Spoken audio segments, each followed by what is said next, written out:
Una fría noche de noviembre de 1992, una llamada alertando a la policía sobre unos extraños fenómenos daba el pistoletazo de salida a uno de los más controversiales casos de ámbito paranormal de nuestro país, el conocido caso Vallecas. Mucho es lo que se ha escrito al respecto, muchas imágenes de archivo y muchas horas de radio de profesionales y aficionados elucubrando mil y una teorías sobre el mal que se cernió sobre la familia Gutiérrez Lázaro. Hoy tenemos el enorme placer de abrir los micrófonos de Hombres de Negro a un familiar directo, Maximiliano, hermano de Estefanía y testigo presencial de los hechos. Esta noche rompe su silencio, aunque no para volver a contar todo lo que ya se ha dicho, sino para hablarnos de un modo personal y cercano y contarnos cómo es su día a día, cómo cambió su vida este trágico suceso y en qué punto está el caso tras la publicación de cierto libro. Hoy, Maximiliano Gutiérrez Lázaro en Hombres de Negro.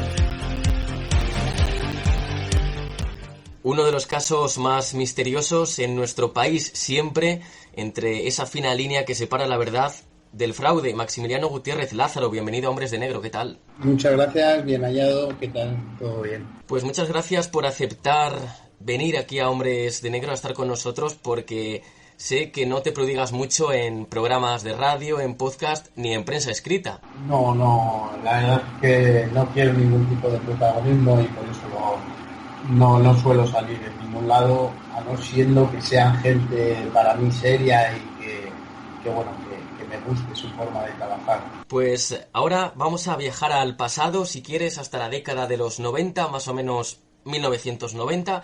Tú tenías unos 8 años. ¿Qué recuerdos tienes de esa época? Bueno, yo en aquella época sí tenía 8 años y los recuerdos que tengo, pues bueno, son de un niño de 8 años, ¿no? Al cual le toca vivir unas circunstancias que bueno, pues no son las más oportunas para esa edad. Vivo, por desgracia, la muerte de mi hermana y a partir de ahí, pues, se alma ese barullo, ese problema, ¿no? Que es el supuesto expediente Vallecas, caso Vallecas, los supuestos fenómenos como tal. Entonces, claro, me toca vivir, pues, crecer con unos problemas en los cuales el barrio se entera porque se hace famoso, los niños te empiezan a separar a algunos, te insultan, sufres bullying, lo que ahora se llama bullying, y bueno, pues, se vive bastante mal. En casa, bueno, erais 6 hermanos y tus padres, familia numerosa. ¿Cómo era la relación entre vosotros? Sí, nosotros, después del fallecimiento de mi hermana éramos 5 hermanos y mis padres. A ver, la relación entre nosotros era buena, dentro de lo que cabe, era buena entre los hermanos, nos llevábamos bien, ¿no? O sea, con las rencillas de cualquier hermano y tal, pero bien, al final somos hermanos, ¿no? ¿Y cómo era Estefanía con vosotros? Porque era la mayor. Claro, Estefanía fue la que nos crió, por así decirlo.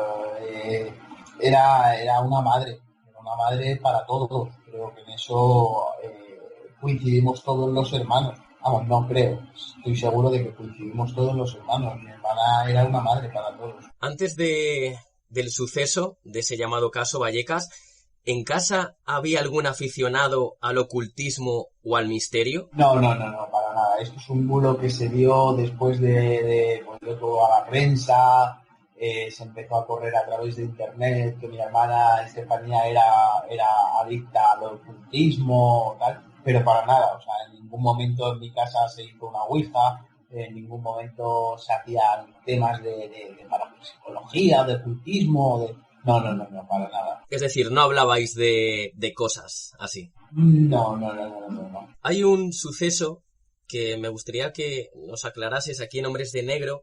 Escribió sobre ello, habló sobre ello en Cuarto Milenio Francisco Pérez Caballero, y fue la muerte de tu abuelo materno, y una supuesta maldición en su lecho de muerte, algo así como una frase, te haré mucho daño en la vida, que le dijo supuestamente a tu madre. ¿Es eso cierto o es falso? Claro, aquí hablamos del supuestamente. Yo lógicamente eso no lo escuché. Yo en aquello, cuando murió mi abuelo, creo que fueron 3, 4 años antes de mi hermana. No lo sé exactamente, pero vamos, que yo era muy, muy pequeño y eso sí que no lo recuerdo. A ver, sí que es verdad que mi abuelo, pues al final, con la edad, gracias a una enfermedad que a día de hoy mucha gente sufre y que en un momento dado, pues se le pudo ir la cabeza y decir eso, como podía haber dicho cualquier otra cosa. Yo no soy consciente de que dijera eso. Según lo que cuentan mi madre, pues al parecer sí fue así.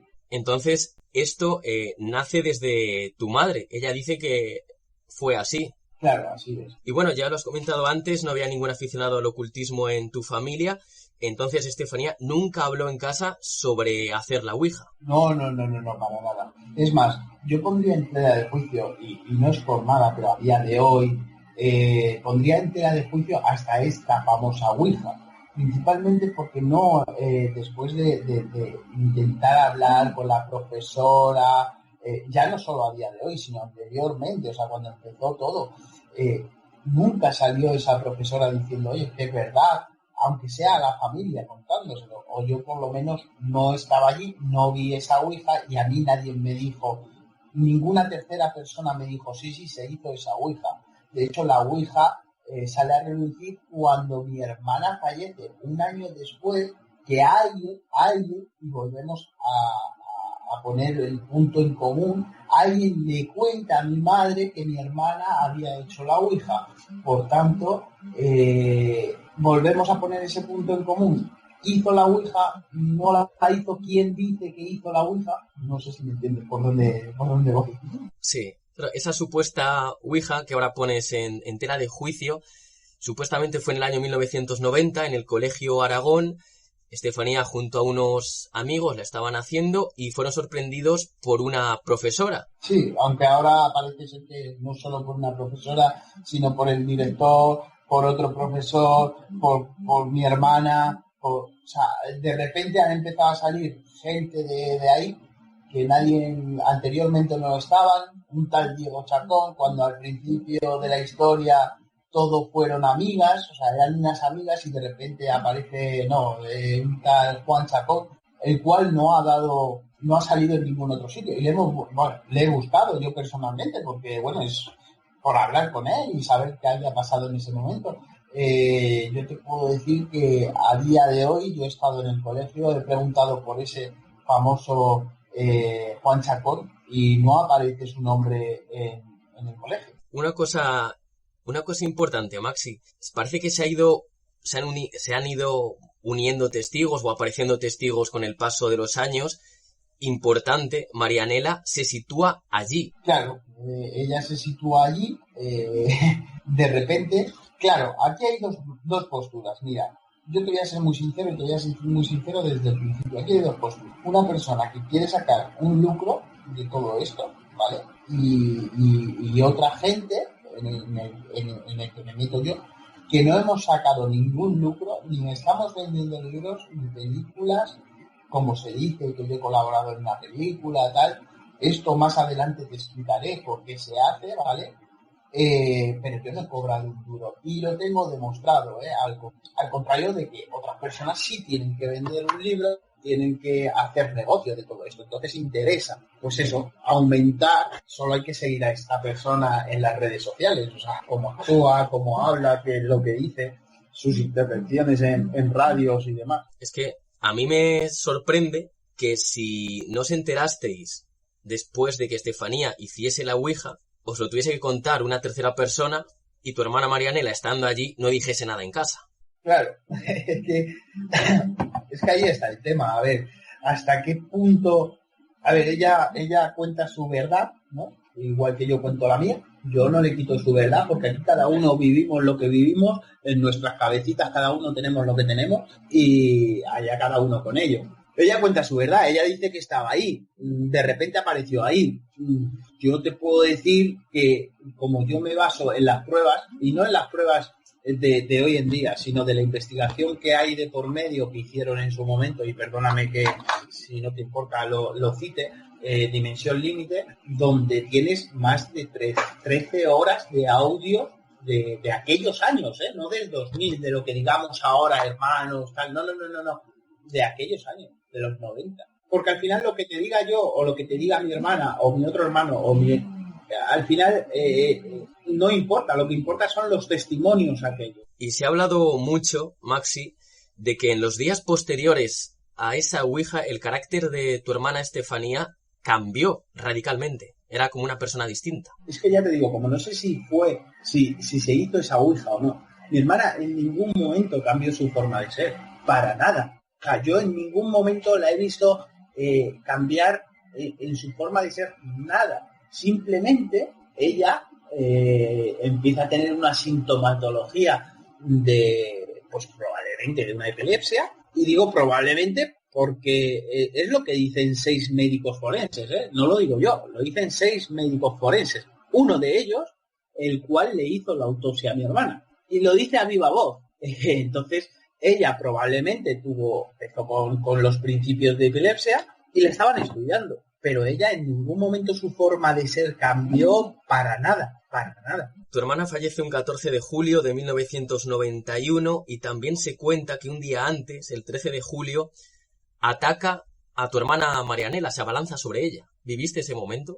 No, y volvemos a las mismas, se cuenta años después. Entonces, quiero decirte, ¿hasta qué punto eso es cierto? Yo no veo que mi hermana ataque a mi otra hermana. En ningún momento. Y vivíamos todos juntos, y lo curioso es eso, que es que vivíamos todos juntos. Pues igual que te puedo decir, oye, pues mira, Alberto, yo sí he visto sombras, yo sí he escuchado ruidos, claro que los he escuchado y claro que los he visto, pero con la mentalidad de un niño de entre 8 y 10 años, ¿vale?, que le estaban diciendo o estaba escuchando a su alrededor todo el día, ahí está el coco, ahí hay un coco, ahí hay, o un fantasma, quiero decir, al final ese niño termina viendo ese fantasma y termina escuchándolo. Pero eso es básico en psicología, o sea, es que le estás metiendo a ese niño en la cabeza que eso está ocurriendo. Después de la muerte de tu hermana, bueno, al principio hay como unas dudas, muchos años después, de que sea una muerte sospechosa, pero Gregorio Arroyo, forense del Juzgado de Instrucción número 2 de Madrid, en su informe cita que es una muerte natural por parada cardiorrespiratoria, que no hay indicios de que haya intervenido factor exógeno alguno, y por lo tanto es una muerte natural, no es sospechosa. Claro, ahí está. De hecho, Gregorio habla en este programa de podcast donde hacen la investigación, y él mismo lo dice, ¿vale? El término muerte sospechosa no deja de ser un término jurídico para que el juez autorice una autopsia más profunda del cadáver. ¿Pero por qué se hace esto? Bueno, era una chica joven que fallece en su casa sin ninguna patología anterior que pudiera causar esa muerte, porque la epilepsia no tiene por qué causar esa muerte. Además, ella todavía no estaba diagnosticada, aunque sí tratada. De hecho, en el parte toxicológico sale ese fármaco que ahora cierta gente intenta ocultar ese fármaco diciendo que no, que era para los nervios, no, señores. Además es un fármaco que ha sido retirado farmacéuticamente porque creaba problemas y demás. Eso lo puede leer cualquier persona en internet, ¿vale? Que se llama Tegretol. Era un fármaco que se le daba a gente con epilepsia, y ya está, si no hay ningún problema, ella estaba tratada. A lo que quiero ir, la autopsia no es más, la muerte sospechosa, lo que pone en esa autopsia no es más que un término jurídico para que el juez autorizara esas pruebas. Chica joven que fallece, que no tiene por qué, o sea, que no tiene un motivo, entonces claro, ellos tienen que investigar, y para investigar necesitan la autorización judicial, y para la autorización judicial simplemente dice muerte sospechosa. Pero ¿qué pasa? Que desde ciertos programas, claro, sonaba mejor decir, es que en el parte forense ponen muerte sospechosa que decir el resto, porque hasta ahora no ha salido el resto, o sea, el resto quiere decir muerte sospechosa, sí, señores, pero cuando finaliza la autopsia, ¿vale? En el final, después de 40 páginas, dice muerte natural. Claro, ahí está la conclusión, esa conclusión final. Pero esa conclusión no querían que saliera. ¿Por qué? Porque te destruye el caso. Pero la familia, en ese momento, tus padres prestan especial atención a esa frase muerte sospechosa. No le dan importancia porque al final de esa autopsia pone muerte natural. Es que no había ningún punto que pudiera asustar o levantar interés por esa autopsia. O sea, simplemente era una muerte natural que por desgracia se había causado a través de un paro cardíaco, un fallo pulmonar, que no hay más que si nos vamos, si estudiamos un poquito incluso las muertes por epilepsia en España, mueren unas 2.000 personas por epilepsia anualmente, ¿vale? Casualmente las muertes se suelen dar en momentos despertinos, o sea, cuando están durmiendo, ¿vale? Y esto es muy sencillo. La epilepsia ataca al sistema nervioso. Si tú cuando estás durmiendo, tu sistema nervioso está prácticamente desactivado porque estás relajado, cuando te da un ataque epiléptico, lo que hace el cuerpo, o sea, lo que hace el sistema nervioso es que no recupera, por tanto los órganos entran en colapso. Y esto así me lo han explicado. O sea, que no hay más, simplemente es una muerte natural. Y antes del fallecimiento de tu hermana, también se ha escrito mucho sobre distintos episodios en los que ella decía ver a unos seres sin rostro formando un círculo que la llamaban. A ver, sí y no te voy a decir que no, pero esto está metido dentro de las patologías de la epilepsia, ¿vale? Si nos vamos a las patologías de la epilepsia, te dicen claramente, solo hay que buscar un poquito, y te lo busco, síntomas de la epilepsia, bueno, más o menos te dicen, ahora te lo iré buscando, pero más o menos te dicen que puedes llegar a ver, o sea, tu mente te puede hacer llegar a ver sombras, imágenes quiero decir, de gente, tal, o sea, que es algo que la epilepsia ya claro que lo provoca, pero hasta el balbuceo, el famoso balbuceo, ese idioma que ha salido ahora, que mi hermana hablaba, es que era un balbuceo, o sea, ella intentaba hablar, pero ese ataque epiléptico no les deja hablar, y por tanto balbucea, no es griego, ni es romano, ni es latín. Me hace mucha gracia cuando dicen, no, es que hablaba latín, pero si en esa casa no hablábamos nadie en latín, ¿cómo sabíamos que era latín? Claro, también la epilepsia puede provocar, lo que has dicho, alucinaciones visuales, auditivas y alteraciones de la memoria, no acordarte de lo que ha pasado anteriormente. Eso es, que era exactamente el cuadro que mi hermana daba. O sea, no hay más. Nada de xenoglosia, entonces. Hablar un idioma que no conocía. Nada, porque entonces lo más paranormal sería que yo, con 8 o 9 años, supiera que mi hermana estaba hablando latín, ¿sabes? Porque entonces lo mismo es que hablaba yo latín. No. Y el ambiente, imagino, después de la muerte de Estefanía, pues se enrarece en vuestra casa, ¿no? Cada uno llevamos el duelo como sabemos o podemos, y también hay una especie de altar. Imagino que el ambiente en casa era muy, muy duro. A ver, el ambiente en casa era muy duro, no solo por la muerte de mi hermana, sino porque anteriormente ya había sido duro. No voy a entrar en ciertos temas, creo que queda bastante claro en ciertas entrevistas y demás del mundo, pero bueno, después de la muerte de mi hermana, pues sí, se la pone mis padres, pues la ponen una foto, una especie de altar y demás. Pero bueno, también creo que te acostumbras, ¿no? O sea, quieres a tu hermana, la ves todos los días a través de una foto, de un altar, la echas de menos, pero no por religión, sino por tenerla ahí, ¿sabes? Es como el que tiene las cenizas de su familiar fallecido en su casa. Bueno, es por te ata ese vínculo a esa fotografía. Y empiezan a suceder cosas extrañas en casa, como movimientos de objetos. Bueno, empiezan a suceder. Empiezan a decir que suceden. O sea, volvemos a las mismas. Yo, por ejemplo, sí que veo ciertas cosas que con el tiempo pues, he ido sacándole mis propias conclusiones a esos sucesos y prácticamente todo, por no decirte todo, estaba en mi mente. Yo cuando veía una sombra era porque estaba, y perdóname por la palabra, estaba acojonado. O sea, yo era un niño. Entonces, claro, yo estaba oyendo como fulanito decía que se veía una sombra al final del pasillo. El otro decía que había visto a no sé qué. Pero todo era lo que te contaban, cada uno, como te vuelvo a decir, cada uno tenía su verdad y veía lo que veía. Yo no digo que no, oye, yo no puedo juzgarlo, pero probablemente era algo más mental que fenómeno como tal. Toda la familia estabais sugestionada en esos momentos. Claro, efectivamente. De hecho, mi padre, que no creía en todo esto, que en paz descanse, él empezó a creer cuando ya vio que éramos toda la familia. Quiero decir, él ya se sugestionó mucho tiempo después de todo eso. A él le contaba, esto es una tontería, esto es de tu cabeza, esto te lo has imaginado. Entonces, bueno, de hecho, mi padre nunca dijo, es cierto, siempre si te das cuenta en los documentos donde él habla y demás, siempre es lo que le han contado, ¿no? Pues a mi mujer le tocaron los pies, a mi hija vio una sombra, tal, pero él, creo recordar, o no he visto en ningún sitio, que él diga, no, yo exceptuando cuando vino la policía, que él dice, yo escuché como una piedra rueda o como un golpe y vi cómo se abre un armario, pero ya está, pero eso,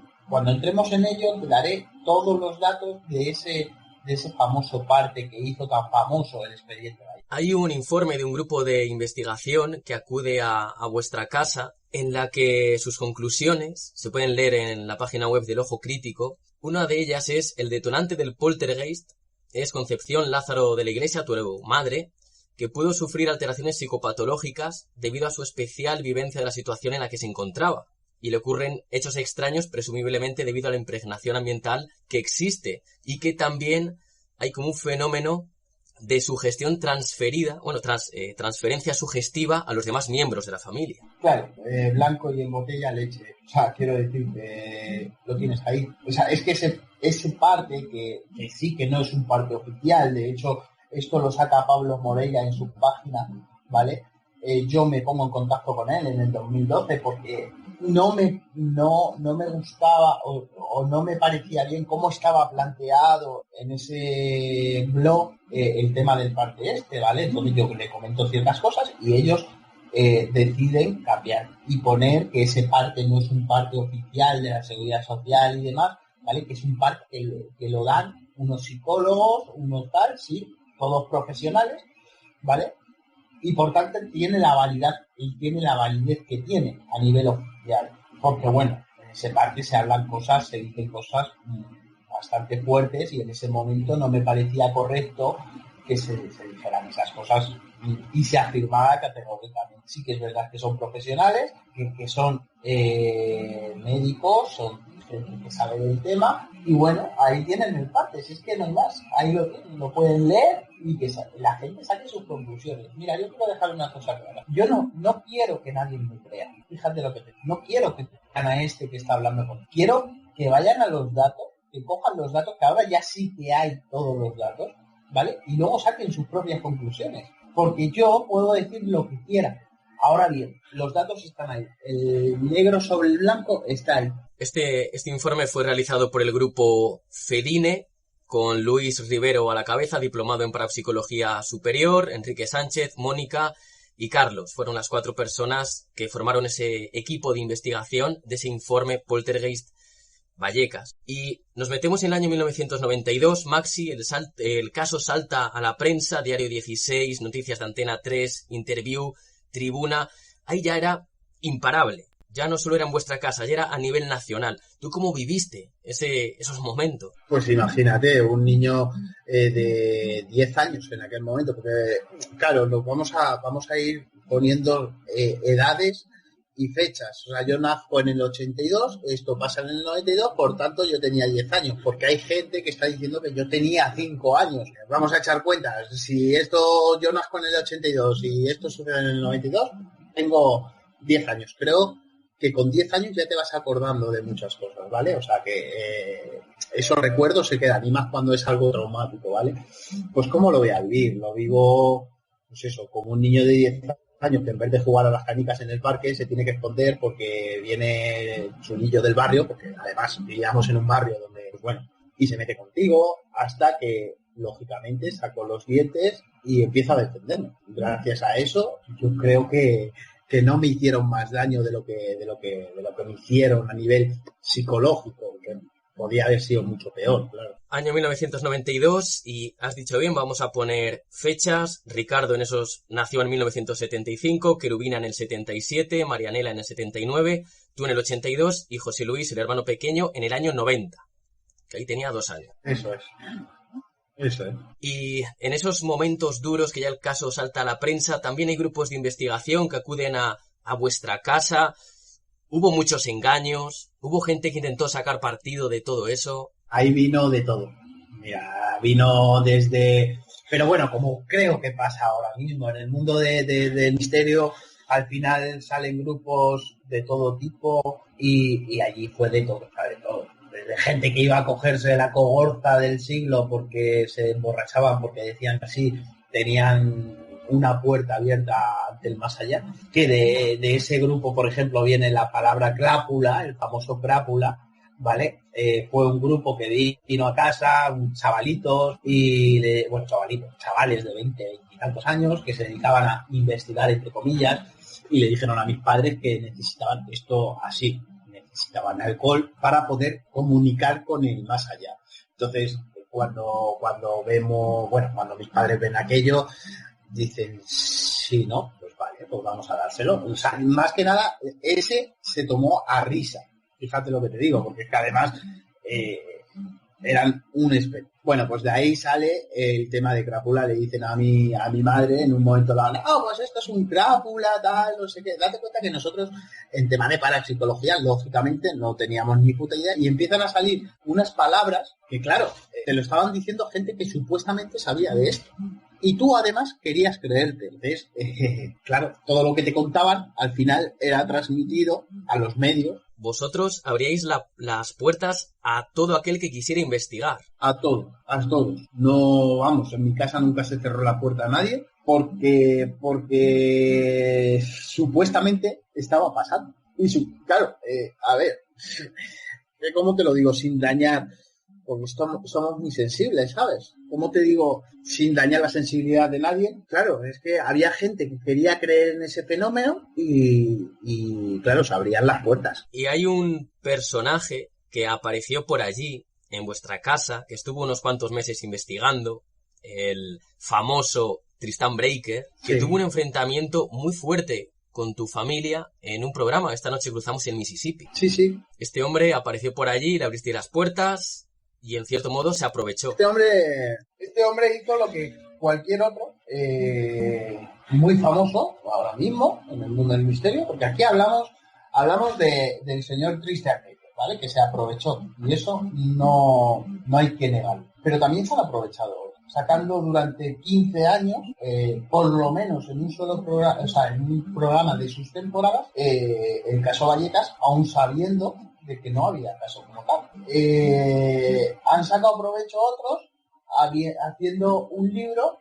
Bueno, hay 17 libros, 2 de ellos monográficos, ¿vale? Pero 17 libros escritos por gente que supuestamente no creían en dicho caso y aún así los escribe. Y ahora se escribe un monográfico con un señor que no creía en el caso Vallecas y así lo ha hecho público porque lo ha ido diciendo entre distintos grupos.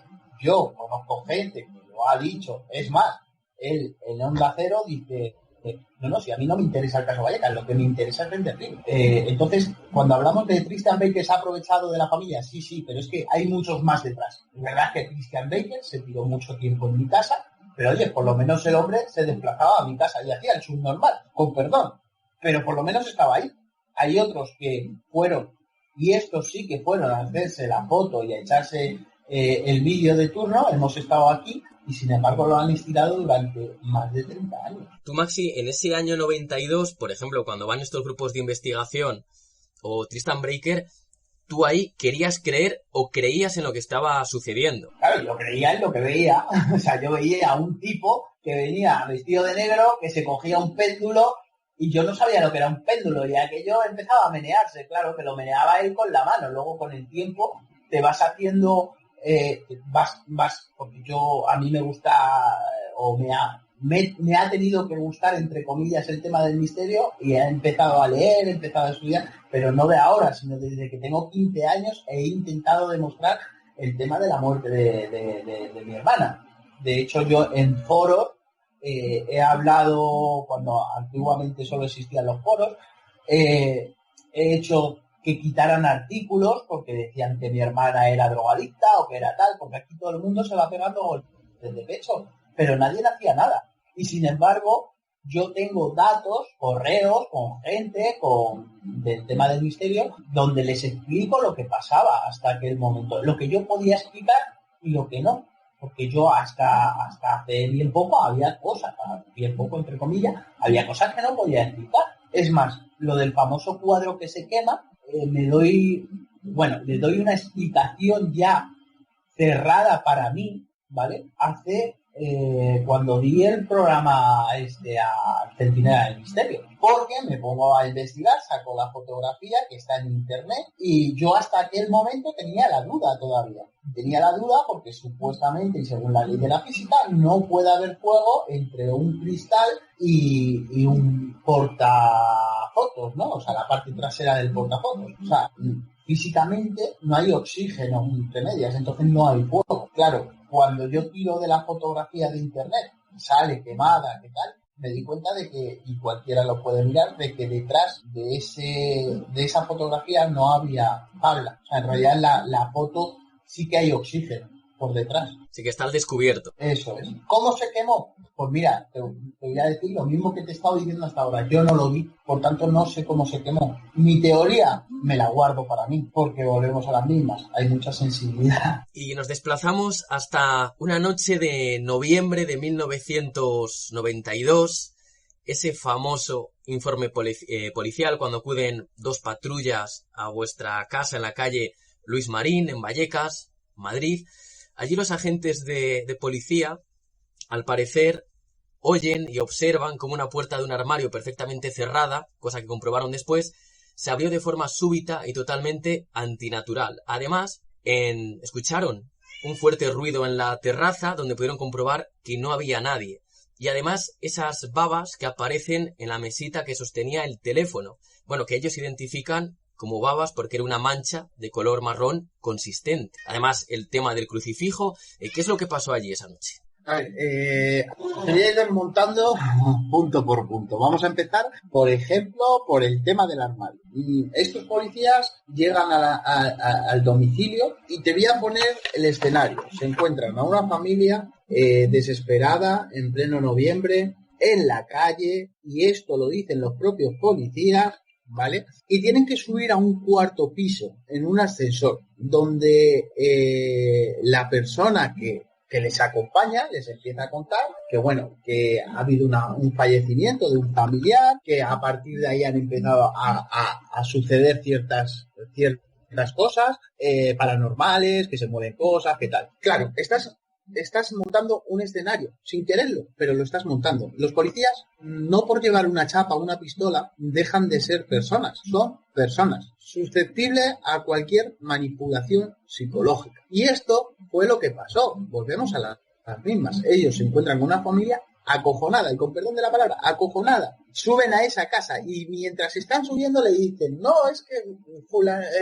ha muerto un familiar, total, no sé qué, pasa esto, pasa lo otro. Vale, llegan al domicilio, se sientan en el salón y empiezan a preguntar, bueno, a ver, ¿qué pasa, tal, no sé qué? Y de ese armario sacan unos álbumes y empiezan a enseñarles fotografías, recortes de periódicos, de revistas, de mira, pues ha pasado esto, tal, no sé qué, no sé cuántas. De ese armario, no olvidemos. Esos álbumes, formato cuña, el típico formato de archivador, ¿vale? Se vuelven a meter dentro de ese armario y estando sentados todos, pues al minuto, 2 minutos, se abre la puerta. Claro, se asustan, les acabas de contar ciertas y de repente se abre la puerta y ya está.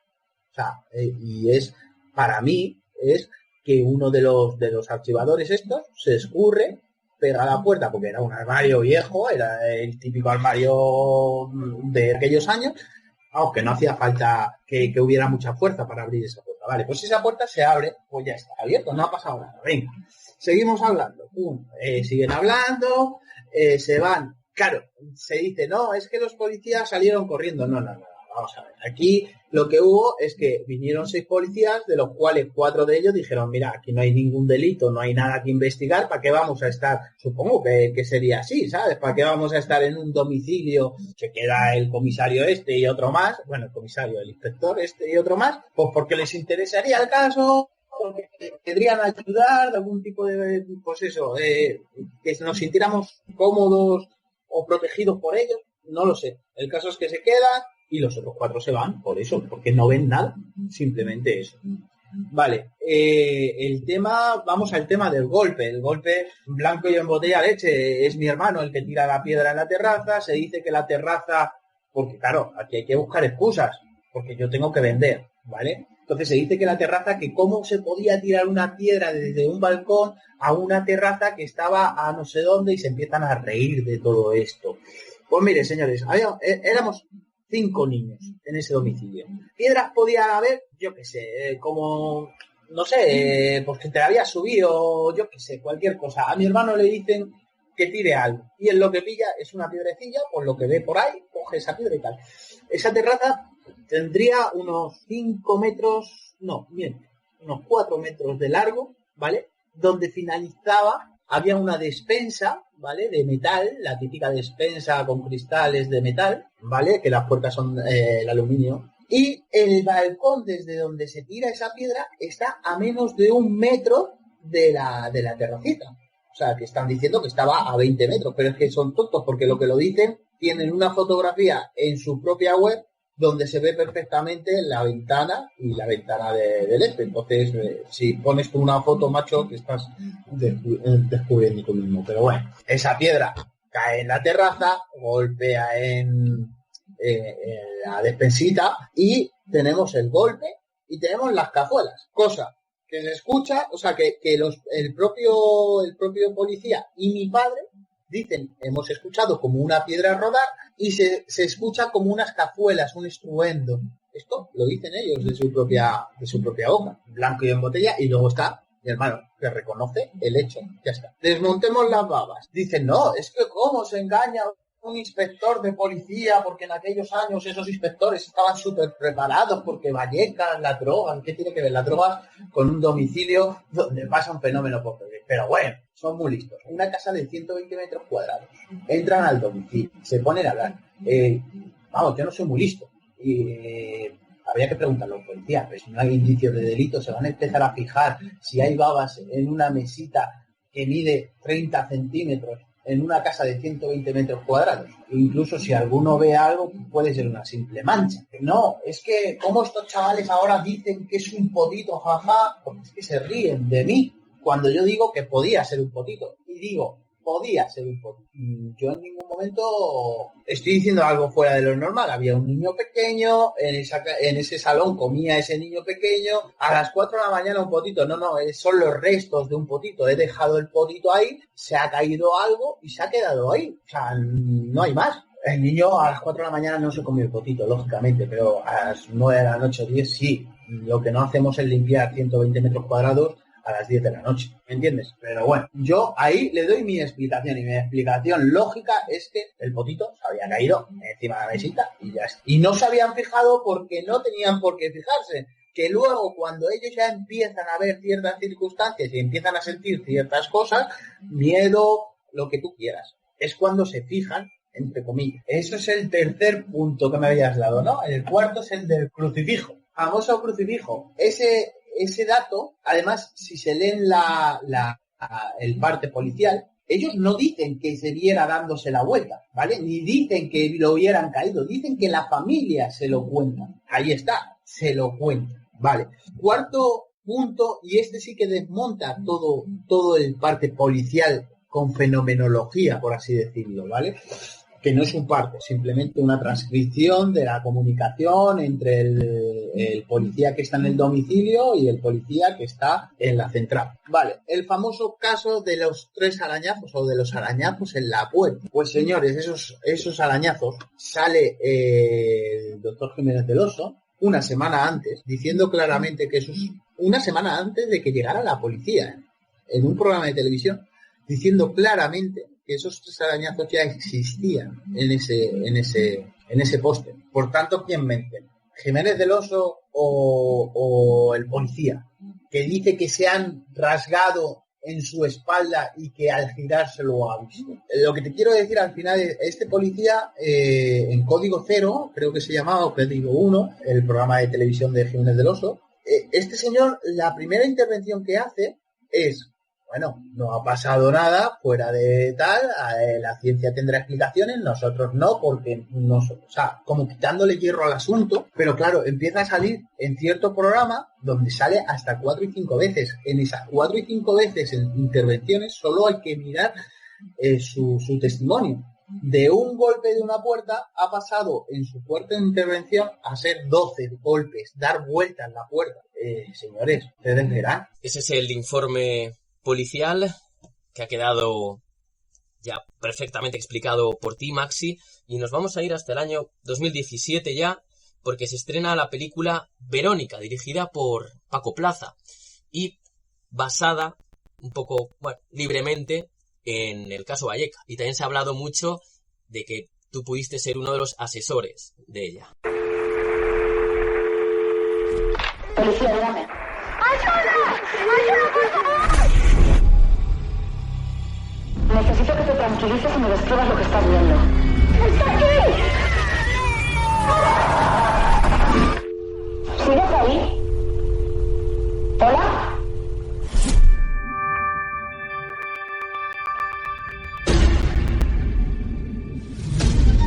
En las culturas primitivas se creía que lo que ocurría en el cielo era un reflejo de lo que ocurría en la tierra. Por eso se creía también que durante los eclipses la oscuridad reinaba por encima de la luz. Cerrar los ojos. ¿Hay alguien aquí con nosotras? ¿Quieres hablar con alguna de nosotras? ¿Lo has movido tú?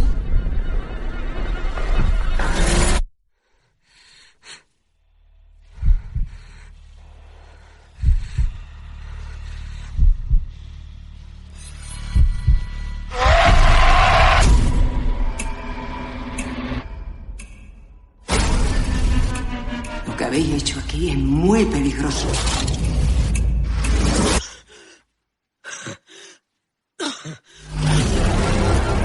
Quiere hacernos daño. ¿Pero quién? No lo sé. Tú también notaste algo. Aquello de lo que no te despides se queda contigo. Aquello de lo que no te despides se queda contigo.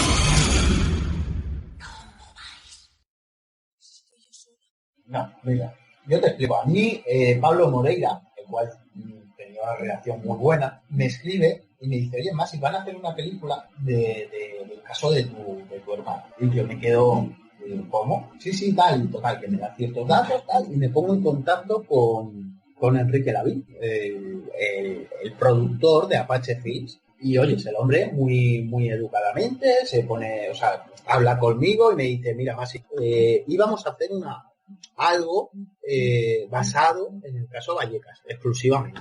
Pero no nos ha parecido bien, por temas de derechos, por lo que fuera. Yo ahí ni entro ni salgo, ¿vale? No nos ha parecido bien y lo que vamos a hacer es simplemente una adaptación del caso Embajadores, ¿vale? Sucedido en el 2000, en el 91 también, y el caso Vallecas. Una inspiración muy, muy de lejos. Y les digo, vale, si puedes, hazme el favor, pásame parte de ese guión, porque claro, estamos hablando de mi hermana. A ver, ¿qué es lo que vais a hablar? ¿Qué es lo que vais a decir? Y dicen, no, pero que no vamos a hacer una nueva película sobre tu hermana. O sea, estamos hablando de una inspiración. De hecho, la película como tal, si te das cuenta, lo único que se inspira es, podríamos decir, en la Ouija y en el informe del policía, que sale un policía escribiendo un informe. El resto de la ambientación, claro, se equivoca la gente porque está rodada en Vallecas, porque se le dio mucho pábulo en el tema de las televisiones, que fueron quien publicitó esa película, que era el caso Vallecas, porque en realidad el propio Paco Plaza tiene intervenciones que la gente lo puede buscar, donde dice, oiga, que no tiene nada que ver con el caso Vallecas, que es una inspiración muy lejana del caso Vallecas. Esa fue toda mi intervención, leer lo que me pasaron y decir, pues mira, yo es que aquí poco puedo hacer, que no tiene nada que ver con el caso Vallecas. Ese caso de embajadores, año también 1991, en Madrid, también es una familia numerosa. Al parecer hubo una ouija de por medio y a partir de ahí les empiezan a suceder cosas extrañas. Hay muchos puntos en común. Es que además es prácticamente igual, porque yo estudié el caso Embajadores, y leí, tengo datos que me han pasado cierta gente que estuvieron en ese hogar, y es que prácticamente es lo mismo, quiero decir, hasta qué punto, de hecho el caso Embajadores, fíjate, yo últimamente ya pensándolo, hasta qué caso, porque también salió en prensa, hasta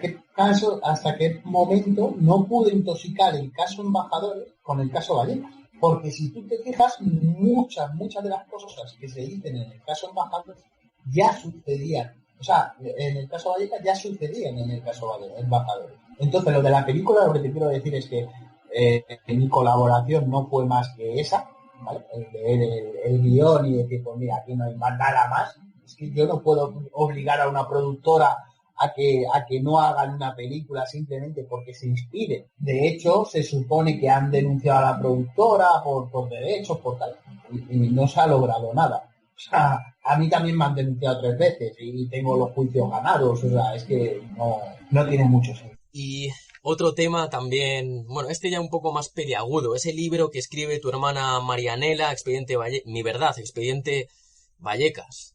Hace muy poquito, además, en Editorial Guante Blanco. ¿Cómo te enteraste de que Marianela lo iba a escribir? Pues mira, yo me entero de esto. A ver, mi hermana, yo me he llevado muy bien con mi hermana Marianela toda la vida, De hecho, mi mujer es la madrina de uno de sus hijos, ya, para que vea la afinidad que había entre nosotros. Y un día en una merienda, me dice, justo cuando se estrena la película de Paco Plaza, me dice, oye, ¿y por qué no nos subimos al carro y nos empezamos a hacer platós y a ver si sacamos algo de todo esto, ya que hay gente que lo está sacando, tal, no sé qué? Y yo me quedo mirándola y le dije, además, fue la última vez que yo estuve con ella en una reunión, porque luego sí que la había posterior y cuando mi padre fallece, pero la última vez que yo realmente estoy con ella es ese día. Yo me levanto automáticamente y le digo, mira, hasta aquí hemos llegado.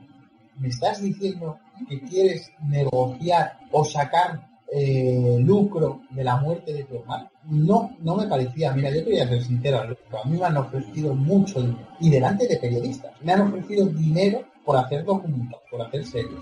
Cierta cadena estuvo detrás de hacer una miniserie que se dan ahora muy de moda. Yo te puedo decir que en ningún momento he dicho que sí.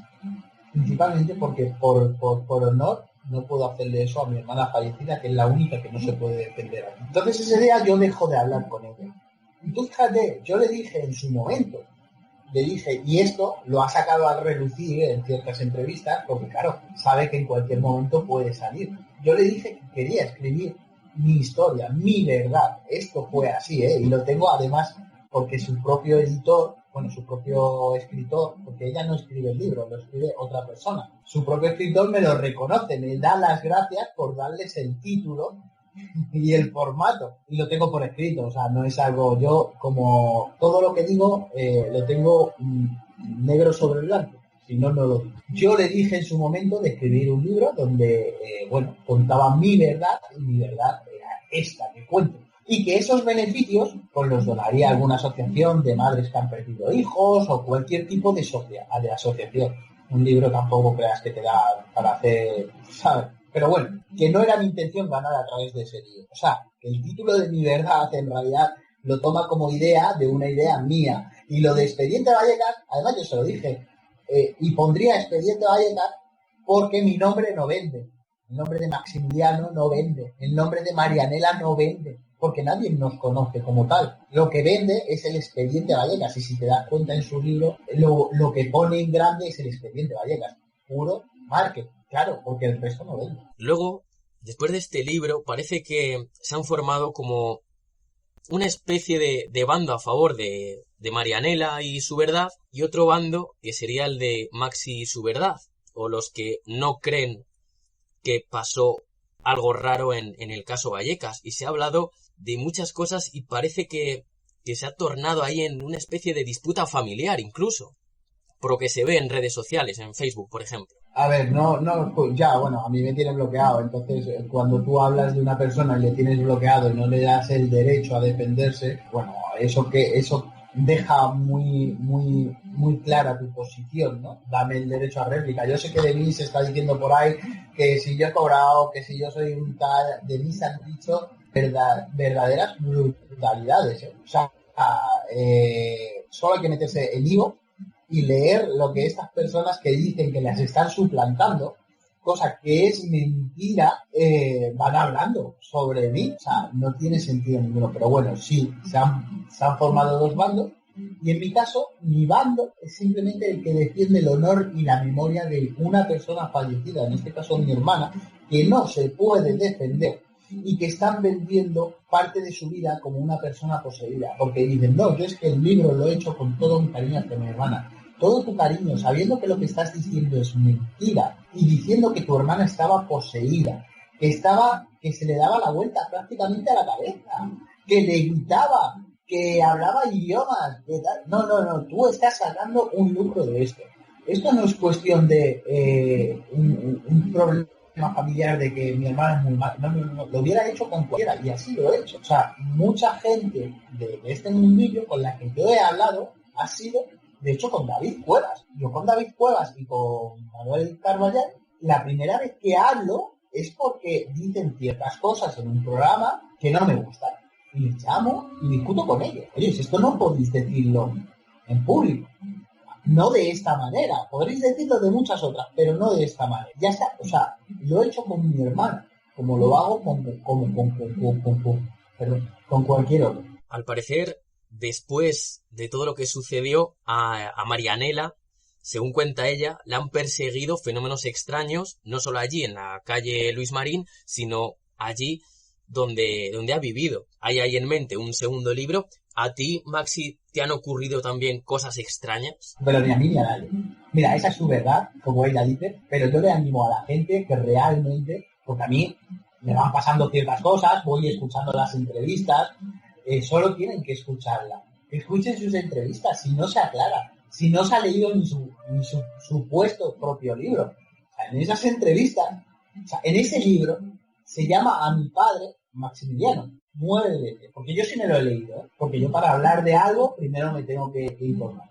En ese libro se llama Maximiliano a mi padre. Mi padre se llamaba Máximo, oye, que lo ha escrito su hija, o sea, supuestamente. ¿Cómo puedes confundir el nombre del hijo con el nombre del padre? No sé. Ella misma da datos en ese libro que luego en ciertas entrevistas, y así ha quedado demostrado en la entrevista de El Centinela del Misterio, que yo llevé unos audios, donde ella misma se contradice. Pero no es una contradicción porque pueden decir, ya Maxi, pero te contradeciste en el 2012, que yo quiero dejarlo claro, o sea, yo salí, me contradije, y yo tenía mis motivos y los he dado, ¿vale? El que quiera creerlos bien y el que no, es también su derecho, pero yo doy mis motivos.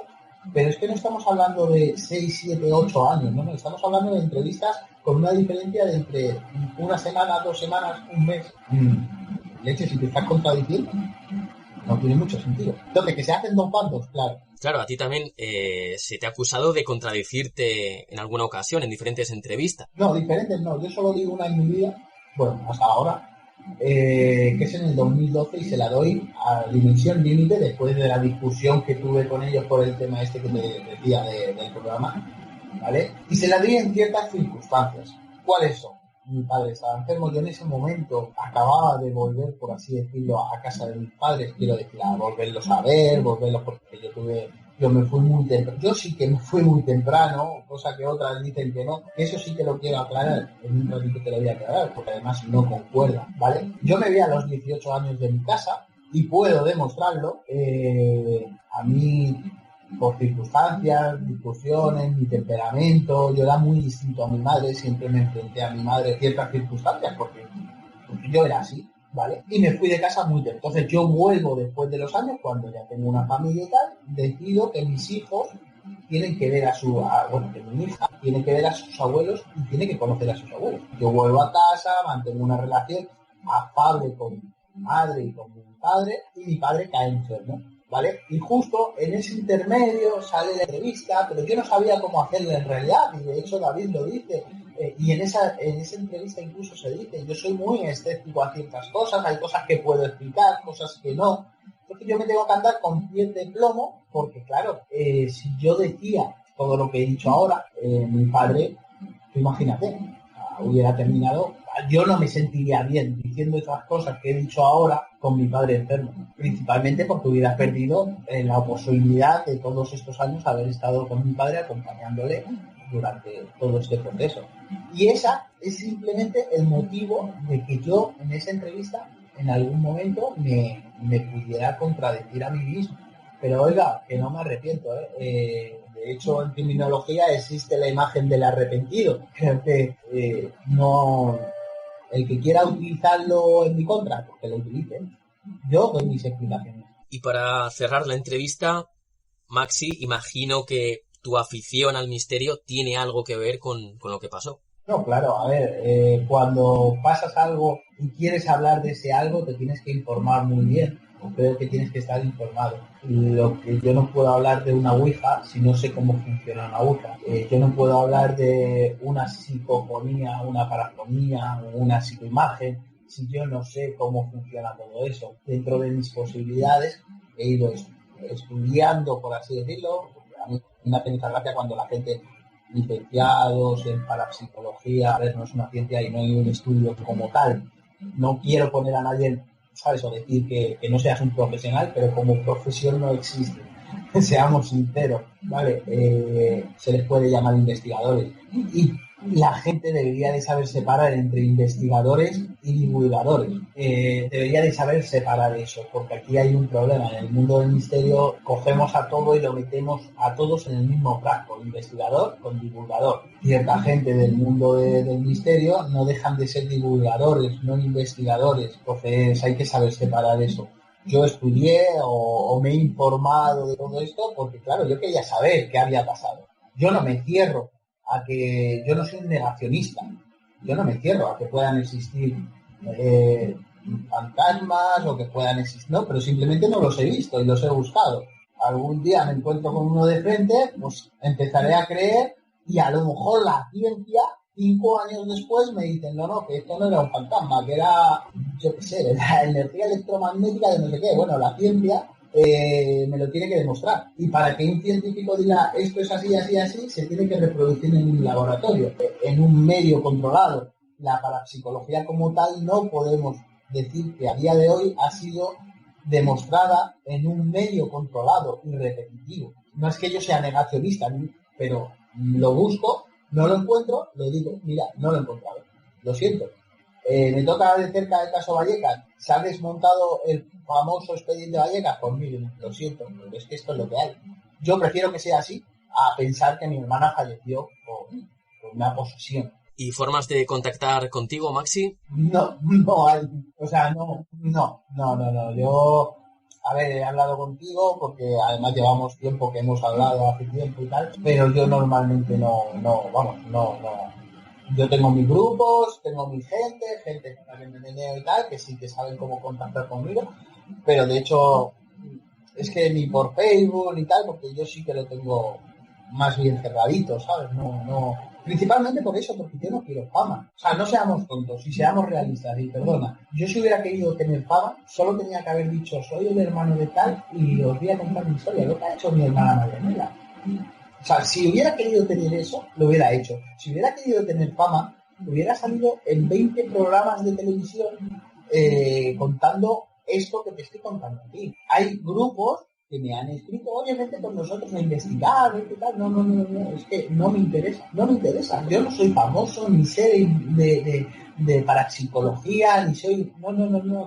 Que yo simplemente he luchado por limpiar el honor y la memoria de mi hermana y el nombre de mi hermana. No hay más. Que además es lo más importante, pero desde Hombres de Negro sí que tenemos una forma de conectar contigo o de conectar con tu historia de varias maneras. La primera, el primer programa de la primera temporada en la que hablamos del caso Vallecas con David Cuevas, esos programas especiales de Dimensión Límite, o ese programa especial de Dimensión Límite, el número 90 de la revista El ojo crítico, con Manu Carballal a la cabeza, y la otra versión de la historia pues sería esa Mi verdad, Expediente Vallecas, el libro escrito por Juan Miguel Marsella y Marianela Gutiérrez Lázaro, y cada uno que ya saque sus propias conclusiones. Ella cuenta su verdad por un lado, tú aquí has contado la tuya, y que cada uno ya saque sus propias conclusiones e investigue más a través de programas, artículos y todo lo que sea. Claro, pero vuelvo a repetir, yo no cuento mi verdad, yo cuento lo que hay escrito, lo que se ha investigado. No quiero que me crean a mí, quiero que crean lo que hay ahí, lo que ya está a manos de todos. O sea, que yo sé que puede ser monótono el hecho de coger y escucharte 13 horas de audio, porque al final te tiene que gustar mucho el caso, pero que si no lo haces, no opines libremente no, esto es a ciencia cierta, porque tal. Coño, a mí me han insultado, que a mí me han amenazado por decir lo que digo. A ver, señores, que es que lo único que tienen que hacer es investigar ustedes. Y luego ya me amenazan, me insultan o me dicen lo que tengan que decir. Pero no porque al señor Iker Jiménez se le caiga la careta de nuevo, porque no es solo este caso, se le ha caído en muchas otras, no por ello me crucifiquen a mí. Es que es así, es que, no sé, el mundo del misterio está muy contaminado y no es más, te voy a ser sincero, por medios que dan voz a cierta gente que sabemos que está mintiendo. O sea, a día de hoy, y lo que más me afecta, por ejemplo, y yo esto lo he hablado con varias personas de podcast y demás que han dado entrevistas a Marianela, se lo he dicho, y incluso en el Centinela del Misterio hay un rifirrafe ahí porque lo digo, pero ¿cómo queremos que el tema del misterio se tome en serio si luego sacamos gente de este tipo, de la calaña sinceramente, de Christian Baker? Coño, no, hay gente que lo está pasando verdaderamente mal, ya sea por fenómenos paranormales o no, pero lo están pasando verdaderamente mal. Necesitan respuestas, vale, vamos a darles esas respuestas, pero no saquemos la gente que realmente nos está demostrando con fotografías a diario en su Facebook diciendo, mirad lo que me ha pasado, se me han movido los muñecos, o tengo un arañazo en el cuello, o tengo tal, o mira esta sombra, y luego analizan la fotografía y dices, pero si es tu propia sombra. Entonces, si nosotros no, yo no, pero si los medios de comunicación que hay a día de hoy se le da voz a ese tipo de gente, claro, la gente que realmente lo está pasando mal van a decir, pero ¿cómo voy a presentarme yo a un programa de estos y voy a contar lo que estoy sintiendo? Si me van a tomar como un friki más. Es que en realidad no nos damos cuenta de que estamos manchando el nombre del misterio, sacando a este tipo de gente, porque la gente que realmente tiene una historia que contar no se atreve, para que no les confundan con este tipo de gente. Pues y toda la razón, Maxi. A mí me parece que además ha sido el cierre o el broche perfecto a esta entrevista esta noche, en la que hemos querido honrar y respetar la figura de tu hermana Estefanía, tratando este caso con total respeto, porque no nos olvidemos, hay una víctima sobre la que se ha escrito mucho y se ha hablado mucho, y no siempre la verdad, o casi nunca la verdad. Por lo tanto, cuando quieras, Maxi, si alguna vez quieres volver a hablar del mundo del misterio aquí, pues tienes las puertas abiertas de Hombres de Negro. Pues muchísimas gracias y nada, no creamos todo lo que nos cuentan sin antes... por favor, leer y releer y sacar nuestras propias conclusiones. Seamos creyentes o no lo seamos, utilicemos la lógica, y sobre todo cuando hay gente de por medio o personas fallecidas de por medio. En este caso una niña, pero hay miles de casos donde se está haciendo verdadero daño a familias por querer creer o simplemente divulgar. No hay que divulgar a lo loco, hay que estudiar el caso, porque muchas veces se hace más daño de lo que se ayuda. Yo os doy las gracias de que me hayáis dado voz en vuestro programa. Nada, un saludo a vuestros oyentes y sobre todo que sean críticos y tengan esa forma de pensar más abierta a todo, pero crítico en todo.